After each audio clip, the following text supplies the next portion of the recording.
Fique por dentro das principais discussões que impactam seus investimentos e das análises de nossos especialistas sobre as movimentações do mercado financeiro. Falando nisso, nosso encontro é toda manhã, logo após a abertura do mercado.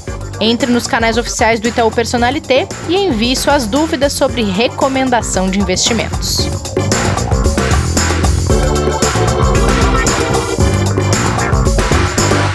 Olá, bem-vindas e bem-vindos ao Investidor em Foco desta quarta-feira.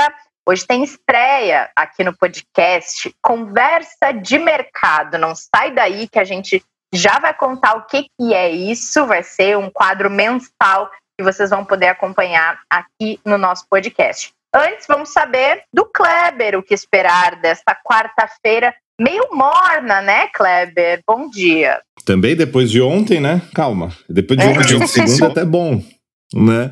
Bom dia, Rê, tudo bem? Tudo bem.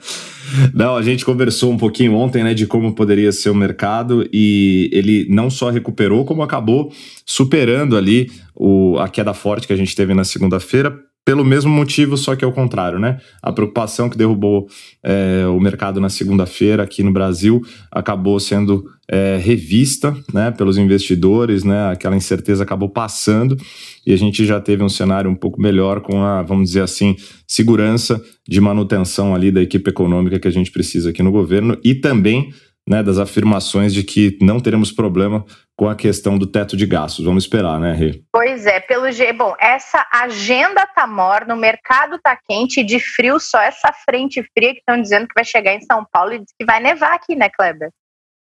Nem brinca, é 2020, né? Continuamos. Na minha terra é normal nevar de vez em quando, mas aqui eu pago pra ver, viu? Olha, não tô duvidando de nada mais esse ano aqui. E aonde a gente tem ali uma situação hoje importante, com a agenda realmente, como você falou, vazia, aqui é nos Estados Unidos, né? 3 horas da tarde, que a gente vai ter ali a ata do FONC, né? Que é da reunião do Fed, né, o Federal Reserve nos Estados Unidos, onde ele vai dar uma indicação importante lá para a gente de continuidade, de como vai ser daqui para frente, né, a dinâmica da política monetária nos Estados Unidos, que é a maior expectativa exatamente de qual será o comunicado, né? Manutenção de taxa de juros baixa já é esperado, né, mas ver se tem ali quais seriam as novidades ou quais seriam os planos do Federal Reserve para a política dos Estados Unidos, principalmente agora com esse aumento de casos que a gente tem de novo no sul e sudeste ali do país preocupando, né, e que provavelmente vão precisar de mais estímulos por um período um pouco mais longo do que o esperado aí. Verdade. Bom, por aqui você mencionou a questão da agenda econômica um pouco vazia, da questão do teto de gastos, já teve sinalizações a respeito disso, mas com a agenda vazia acaba que as tensões quanto ao orçamento, até que ele chegue no valor em que se espera, essa tensão ela não some, né, Kleber? Ela permanece um pouco nos mercados até que se concretize um orçamento dentro da expectativa, né? Não, exatamente. A gente não tem hoje a dimensão da onde pode chegar realmente esse tamanho de endividamento, né, se a gente continuar com os programas de estímulos que ao mesmo tempo são necessários e se eles forem elevados ainda além daquilo que se era projetado. Então, o que se espera realmente, e que foi ontem até um pouco discutido pelo presidente da Câmara, né, que ele entende que as coisas precisam ter um planejamento melhor, um controle maior, para que você não tenha o risco do estouro do teto de gastos, é o que o mercado também começa a olhar com mais cuidado, né? Porque é necessário que se tenha realmente uma dimensão de até aonde pode se chegar, né, e quais os riscos que a gente tem de cobertura desse tamanho de déficit que não era esperado até antes da pandemia. Então é uma preocupação sim, porque a gente já tinha uma situação difícil mesmo sem ter uma necessidade de despesas tão grandes, né?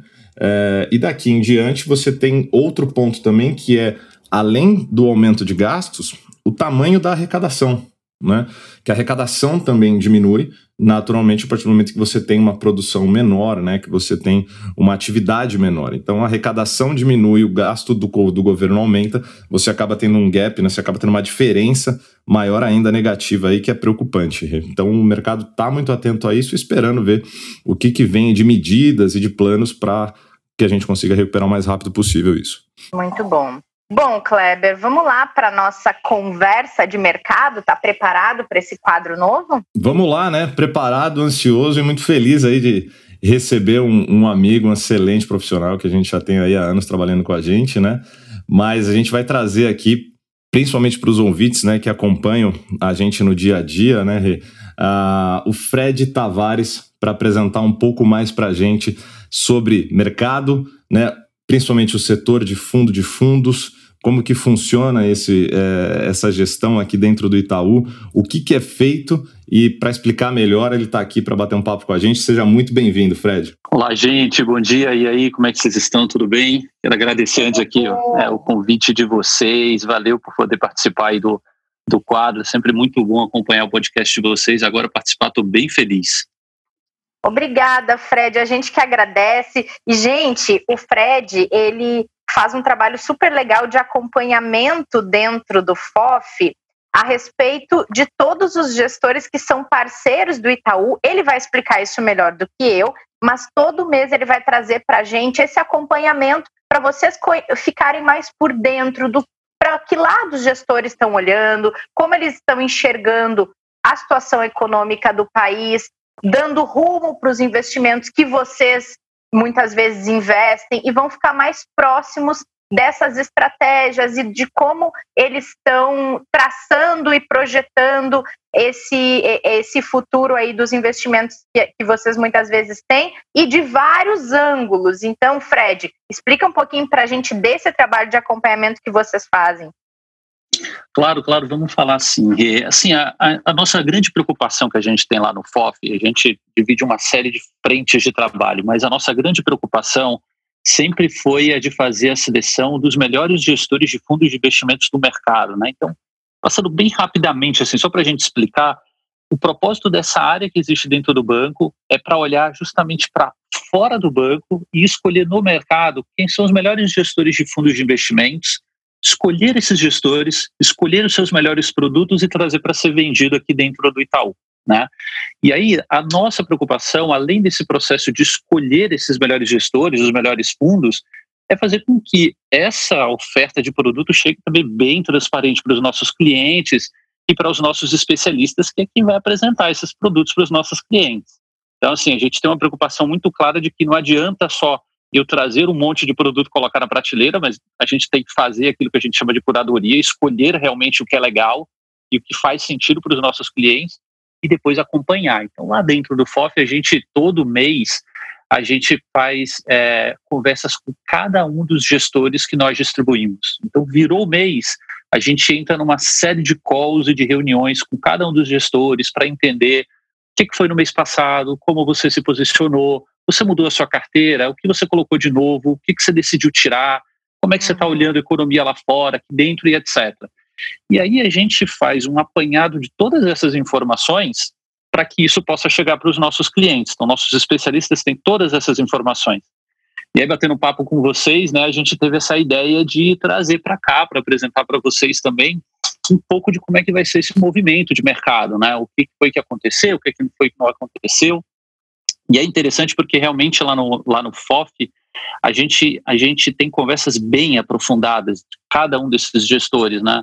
A gente tem uma coisa muito clara lá dentro da área, que assim, não basta a gente escolher os melhores fundos e trazer para cá, mas eles têm que continuar mostrando que eles têm esse valor, né? Que eles continuam performando bem, que eles têm uma série de características positivas para que possam fazer parte da nossa prateleira e que os nossos clientes possam comprar esses produtos.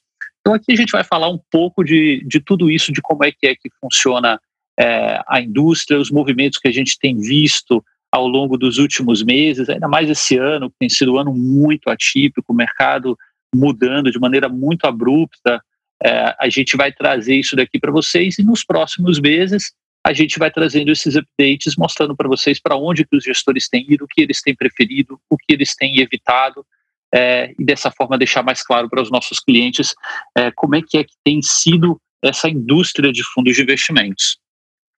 Muito legal, Fred. Bom, e se a gente separar essa análise de vocês em pré-fixados, inflação, moeda, bolsa, mercado internacional, como vocês entendem que os gestores estão vendo cada um deles? Bom, a gente viu, assim, na virada do ano, acho que vale até a pena a gente fazer voltar um pouquinho atrás, né, para a gente entender como que a gente está hoje, né? Na virada do ano de 19 para 20, a gente via que, no geral, quando a gente pensa principalmente na indústria de multimercados, os gestores, no geral, estavam com uma visão muito construtiva, assim, de Brasil e de mundo, né? Então, era um cenário de ambiente de taxa de juros baixa, a gente tinha inflação controlada, e isso tudo aqui acabava favorecendo muito o mercado de renda variável. Então, na virada do ano, a gente viu que as principais posições de risco dos gestores era justamente com bolsa de valores. Então, se a gente fosse olhar assim aquilo que a gente chama de apostas direcionais, né, que é apostando na valorização das ações ali dos gestores, a gente via claramente que estava girando na casa de 20% dos portfólios dos fundos de multimercados, né? E quando a gente via, inclusive, aquelas outras apostas que às vezes apostando contra uma ação, a favor da outra, esse percentual de renda variável era até maior, chegava em alguns casos a bater 30% das exposições dos fundos, né? E outra aposta que era muito presente, a gente via bastante na maior parte dos fundos que nós cobrimos por aqui, eram as apostas em NTN-Bs, né? Aqueles títulos que pagam a variação da inflação, mas uma taxa pré-fixada, né? Essas eram as duas grandes apostas.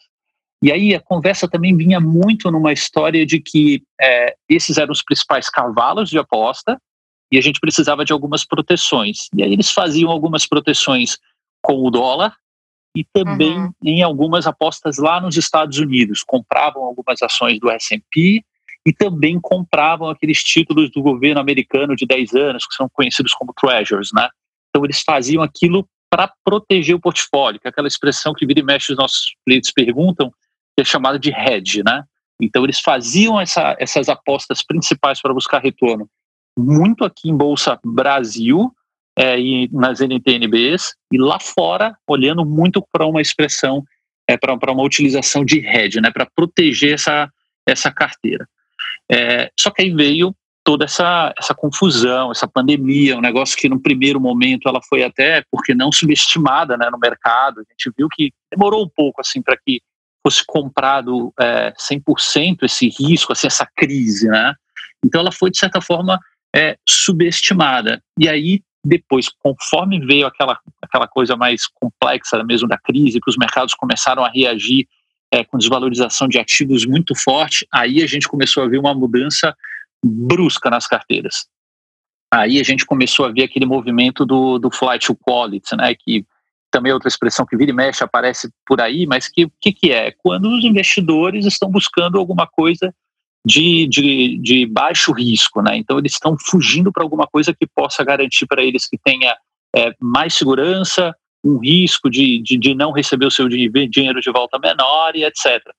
E aí a gente viu aquele movimento em que tudo aquilo que eu disse para vocês que era usado para proteção acabou virando fonte de resultado, né? Porque aí todo mundo foi buscar esses títulos americanos e todo mundo correu para comprar dólar. E por isso que a gente vê esse processo de valorização tão forte do dólar aqui no Brasil. E aí, só para vocês terem uma ideia assim, dessa magnitude, né? Antes assim, desse agravamento da crise, os títulos americanos, aqueles que eu falei para vocês de 10 anos, eles estavam pagando algo na ordem de quase 2%, 1,90 mais ou menos. Se a gente for ver o preço desses títulos agora, está rodando na casa de 0,30. Então, assim, teve uma valorização muito forte esses títulos. Todo mundo foi para lá. E aí o movimento, naturalmente, nos portfólios também mudou muito. A gente viu que os gestores eles começaram a, no primeiro momento, reduzir os seus riscos, então reduziu bastante a parcela de renda variável, começaram a fazer algumas posições, como a gente costuma chamar de mais táticas, então deixam de ser aquelas posições que o gestor monta e fica segurando por muito tempo. Então começou a ser algumas posições de curto prazo, muito mais recorrente, começou a ter muito mais aposta no dólar contra o real e contra uma série de outras moedas, Brasil e mundo afora, né? E a gente começou a ver também muito esse caráter de deixar as carteiras mais líquidas, que é aquilo que eles costumam dizer, que é comprar ativos que, se eles precisarem vender com alguma velocidade, eles conseguem fazer isso bastante rápido, né?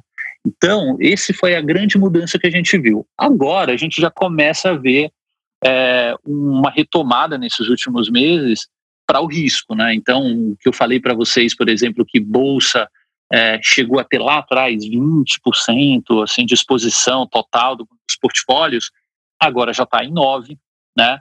Mas, por outro lado, houve uma mudança no processo de seleção das ações, sabe? A gente via que lá atrás meio que a gente estava no movimento em que você fazia as apostas comprando o índice Bovespa, né, que é comprando todo o pool de ações que constitui as mais negociadas na Bolsa, já era um ótimo negócio, né?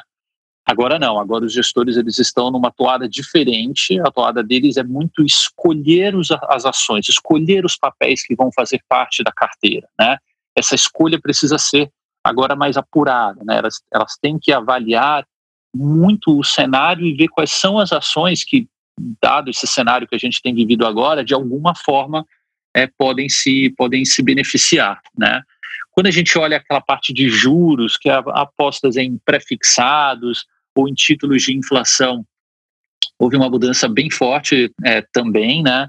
Hoje a gente vê que os gestores entendem que já não tem mais muito espaço para corte de taxa de juros por parte do Banco Central, então as apostas para títulos pré-fixados, que trazem muito isso, né? A sua possibilidade de ganho com corte de taxa de juros, elas estão muito menores nos portfólios dos gestores, e a parcela desses títulos que eu tinha falado para vocês, as NTNBs, são aqueles títulos que pagam a variação da inflação mais uma taxa pré, essa gente teve uma redução assim brutal, né? Hoje está com uma participação que é menos de 1/4 do que era na média no final do ano passado e o início desse ano.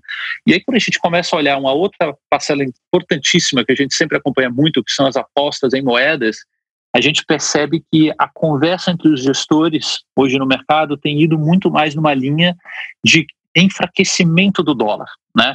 Então, num primeiro momento, todo mundo buscou dólar, buscou títulos americanos, por causa de uma questão realmente de risco, acreditar que ali era mais seguro no primeiro momento. E um segundo ponto, aquela questão de entender que a economia norte-americana seria o principal driver de retomada global, né? Mas agora, como o Kleber falou agora há pouco, a gente está vivendo uma situação em que aparentemente a Europa vai conseguir se destacar um pouco mais, e além do que tem as eleições americanas, que a gente tem percebido que isso também tem deixado os gestores com o pé um pouco atrás de como é que vai ser esse desenrolar de eleições, o que seria um mundo com o Biden, né? O que seria um mundo diferente do que é o mundo que a gente está acostumado com o Trump. E aí, nessa atuada também aqui de mercado internacional...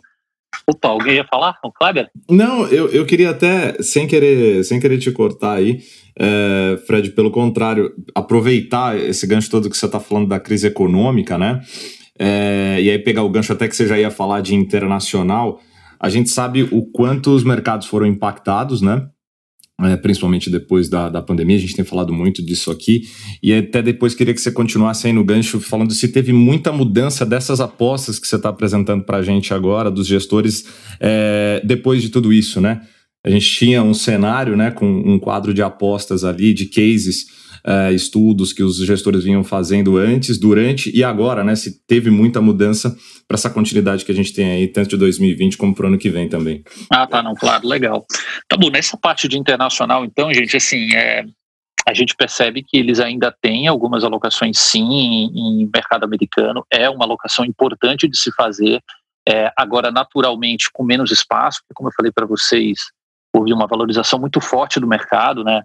O Kleber também estava falando agora do mercado. Ontem, apesar da gente estar no meio de uma pandemia, por incrível que pareça, a gente chegou nos recordes históricos tanto do S&P, bolsa americana, como da Nasdaq, né, muito puxado por algumas coisas aqui de posicionamento que eu também vou falar para vocês, mas agora já são posicionamentos um tanto menores do que a gente via no passado, e na parte de juros, lá ali nos Estados Unidos, eles também reduziram bastante as exposições ali. Aí falando dessas mudanças, como o Kleber tinha pedido, né, que a gente percebe muito de mudanças, né? Quando a gente olha na parte de juros, a gente percebe que o corte de juros promovido pelo Banco Central ao longo do ano para tentar dar um gás na economia mudou muito o posicionamento dos gestores, então redução bastante forte de títulos pré-fixados, esses mais curtos, que estão muito ligados ao comportamento de corte de taxa de juros do Banco Central. Isso foi bastante reduzido. As NTNBs, que são os títulos de inflação, também sofreu uma forte redução, e aí aqui, gente, tem um quê diferente, né? Aí é muito ligado ao que o Kleber também falou aqui no início, que é a questão fiscal brasileira, né? Então, como é que vai ser o posicionamento do governo daqui para frente para lidar com essas questões fiscais, para lidar com déficit, como é que vai lidar com esse tipo de problema? E aí isso daqui começa a impactar muito esse tipo de títulos de inflação, principalmente aqueles mais longos, né? Quanto mais longos são esses títulos, menos ele tem a ver com o comportamento do Banco Central hoje e mais ele tem a ver com conjuntura econômica e a forma como a economia local tem se trabalhado. Então ali houve uma redução bem forte, e na parte de bolsa foi aquilo que eu falei para vocês. Agora o que dita mesmo o rumo da tomada de decisão dos gestores é a escolha dos papéis, as escolhas das ações. E aí, tanto no ambiente de multimercados, como no ambiente de fundos de renda variável, o que é que a gente viu de mudança drástica?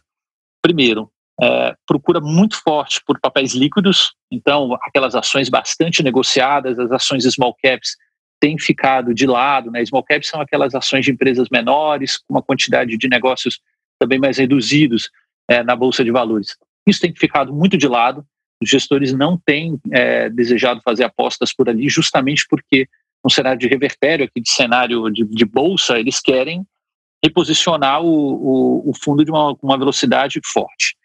O segundo é tomada de decisão muito forte, que tem sido quase que um consenso entre os gestores. Escolha de ações, e se é que dá para se dizer isso, né, que possam se favorecer nesse cenário que a gente vive. Então eles estão buscando muito ações de empresas de consumo e com destaque aquelas ações de empresas de consumo que conseguem vender muito por meios eletrônicos. Então é aquele pessoal que tem um e-commerce muito desenvolvido, seja na sua própria plataforma, né, no seu próprio site ali preparado, ou aquelas empresas que têm parcerias com outras. E isso não é uma coisa exclusiva Brasil, mas também lá fora, né, porque os nossos gestores podem comprar ações de empresas fora do Brasil.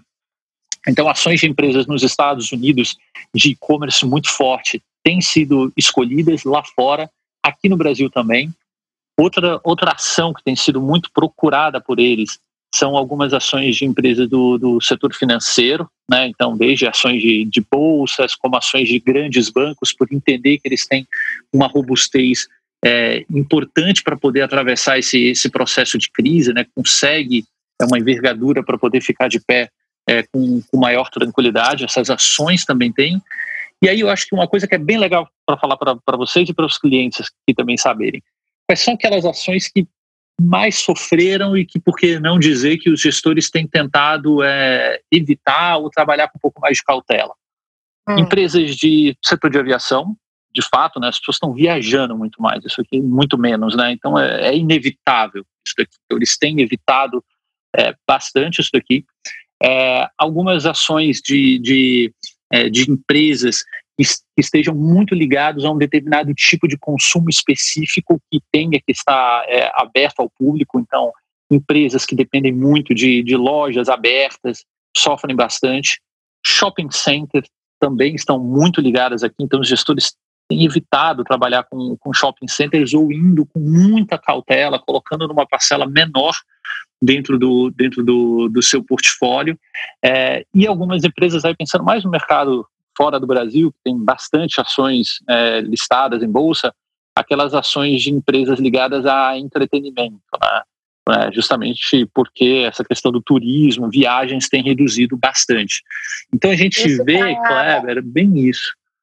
Isso está bastante em linha, Fred, com a gente recebeu, acho que faz umas 2 semanas mais ou menos, até podemos colocar aqui na descrição do episódio. A gente recebeu o pessoal da corretora para dar uma atualizada na situação dos investimentos em bolsa, dos setores, e esses setores que você mencionou estão muito em linha com a análise deles também, de setores que têm conseguido ultrapassar essa crise e aproveitar ela e o que ela traz em seu favor, em favor dos seus negócios, e aí o desempenho desses setores tem sido ótimo, e outros que estão sendo diretamente impactados e que não tem o que fazer para evitar essa perda de valor. Então, o que você traz que os gestores têm visto de oportunidade e de também setores que eles devem evitar está muito em linha com o que a corretora tem recomendado para quem investe direto na Bolsa. Bacana. Exato, exatamente. Então, acho que assim, a grande mensagem que a gente tem que ter hoje, que se a gente for pensar, na parte de Bolsa, agora ela tem voltado a ser algumas das principais apostas dos gestores, não na mesma magnitude do passado, tá? Mas ela tem voltado a permear muito o portfólio dos gestores de fundos, tanto de renda variável quanto o de multimercados, mas muito nesse processo de escolha de ações. E aí vocês vão ver muito assim, os maiores vencedores do ano, aqueles fundos que têm performado com resultado melhor do que o Ibovespa, estão invariavelmente recheados de empresas de consumo muito ligado a e-commerce, meios de pagamento e setor financeiro, principalmente bancos e bolsa, né? Se você por outro lado começar a olhar aquelas gestoras que não têm conseguido performar ou têm ficado para trás do índice, ou é por uma tomada de decisão de time, né, reposicionamento dos seus portfólios numa atuada diferente, e também muito dos fundos de bolsa, aqueles que ainda têm no seu portfólio ou demoraram de se desfazer ou ainda mantiveram muito de shopping center, de consumo, vestiário, companhias aéreas como um todo, né? E aí, como um grande resumo, seguindo aqui, na parte de juros, as apostas hoje são menores, né? Porque entende-se que os cortes de taxa de juros pelo Banco Central não tem lá grande espaço daqui para frente, e tem essa questão fiscal que tem incomodado muito. E na parte de moedas é muito claro que agora é um movimento talvez mais de enfraquecimento do dólar daqui para frente. É bem importante falar isso, né? Num primeiro momento era força do dólar por acreditar que a economia americana podia retomar numa velocidade maior, né? Não é que agora entende-se que outros blocos, exceto a zona do euro, como por exemplo países emergentes, possam performar melhor que Estados Unidos, mas é que talvez tenha tido um excesso de otimismo ali e agora o dólar está se enfraquecendo um pouco mais, né? Então acho que num grande resumo seria isso. E uma última observação legal nesse andar ao longo do ano de 2020, a gente viu que os fundos multimercados, quando vieram aquele agravamento da crise, eles tiveram uma preocupação muito forte em reduzir risco. Os de renda variável, não, né? Uma coisa que é bem interessante os nossos clientes saber, apesar de que nem todos eles sabem, os fundos de bolsa, eles não necessariamente precisam estar 100% aplicados em bolsa. Em um momento de estresse ou por uma decisão do gestor, eles podem reduzir o total de exposição em bolsa. Claro, eles têm que manter um percentual mínimo, que é regulatório, mas eles não precisam estar 100% comprados em ações de bolsa. Eles podem reduzir se eles quiserem, mas não foi o que a gente viu nesse momento de crise. E aqui eu acho que é um ponto bem importante dizer. E foi muito acertado, né? Exato. E por que assim é acertado? Por que é muito importante essa frase do Kleber? Porque quando você decide reduzir a sua exposição em renda variável, tem uma coisa muito boa que pode acontecer, mas também uma coisa muito ruim. O que é de muito bom? Se você faz isso nos primeiros momentos de desvalorização de mercado, como você tem menos bolsa, você vai cair menos do que o índice. Isso é bom, o seu cotista sofre menos, né? Mas, por outro lado, se a bolsa volta numa velocidade muito rápida, você vai estar fora dessa retomada também de crescimento, né? De valorização das ações. Então, a gente percebeu muitos gestores falando o seguinte, olha, a gente precisa mudar muito o nosso portfólio buscar agora as ações que possam, de alguma forma, se favorecer ou sofrer menos nesse cenário que a gente está vivendo, mas eu não vou aumentar a caixa, né? Aumentar a caixa é reduzir renda variável e deixar o dinheiro rodando no caixa ali em CDI. Não vamos fazer isso. Então, ninguém fez isso. O movimento nos multimercados até que rolou, mas nos de bolsa não foi esse movimento visto, não. Todo mundo com aquela expressão que a gente fala aqui às vezes, é tanque cheio, né? Todo mundo... Vai falar isso agora. Só escolhendo quais são os papéis, mas tanque cheio. Ô Rê, pegando...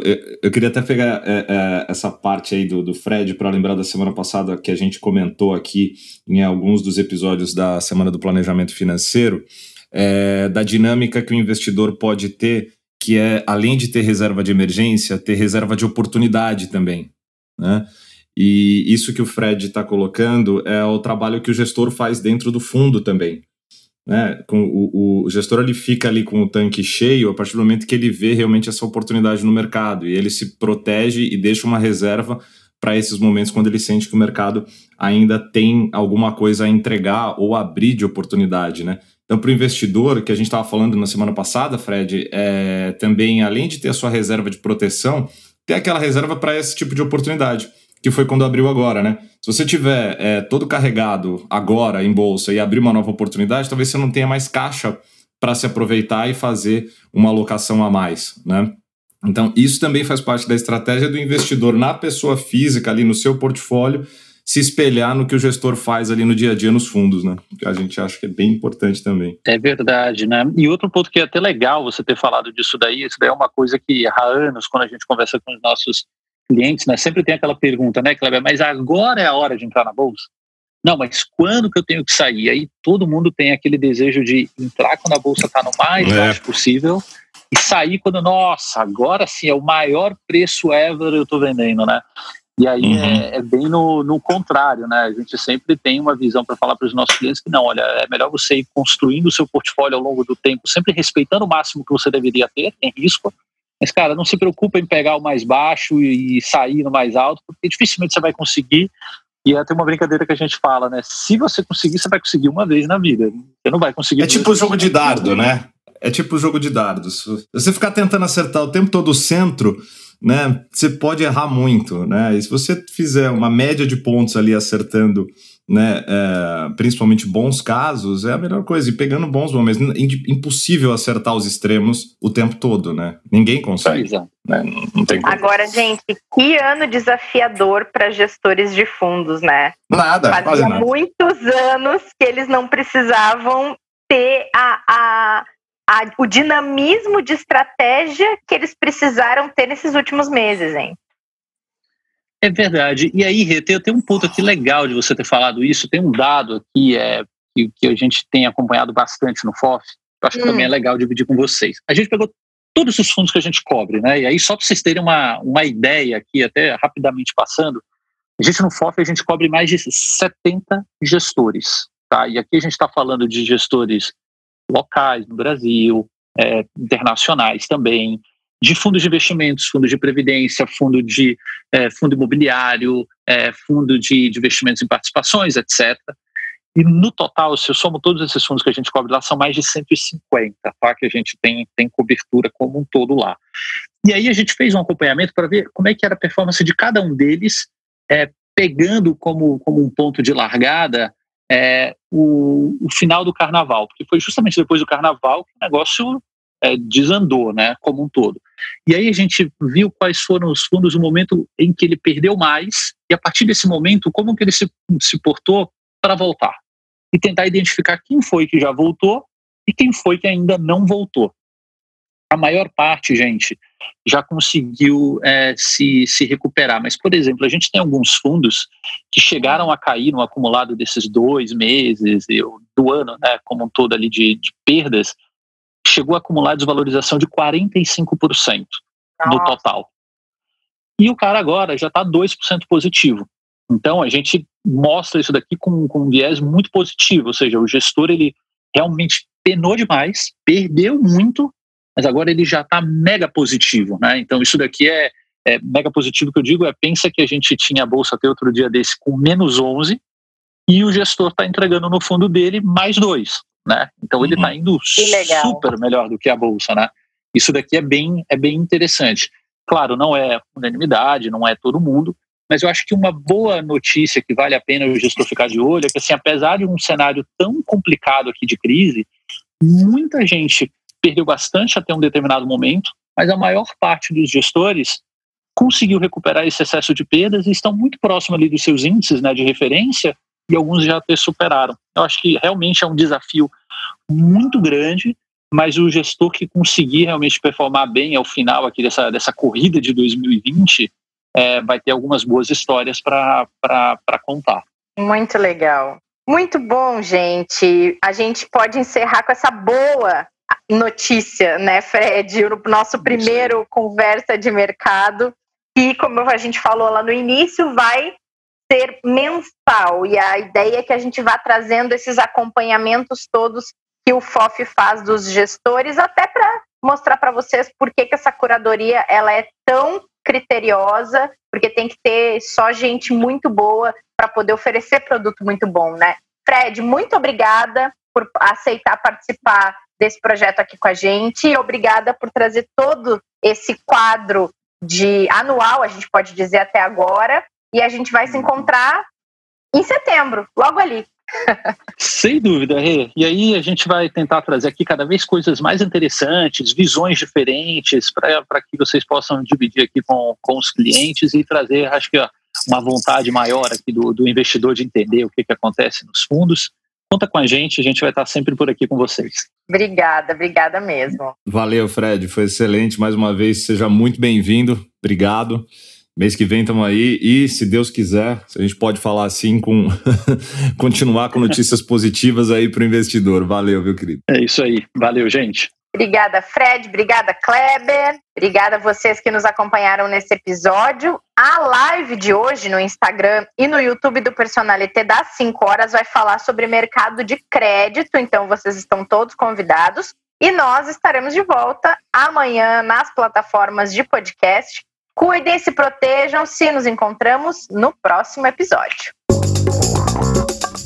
Fique por dentro das principais discussões que impactam seus investimentos e das análises de nossos especialistas sobre as movimentações do mercado financeiro. Falando nisso, nosso encontro é toda manhã, logo após a abertura do mercado. Entre nos canais oficiais do Itaú Personalité e envie suas dúvidas sobre recomendação de investimentos.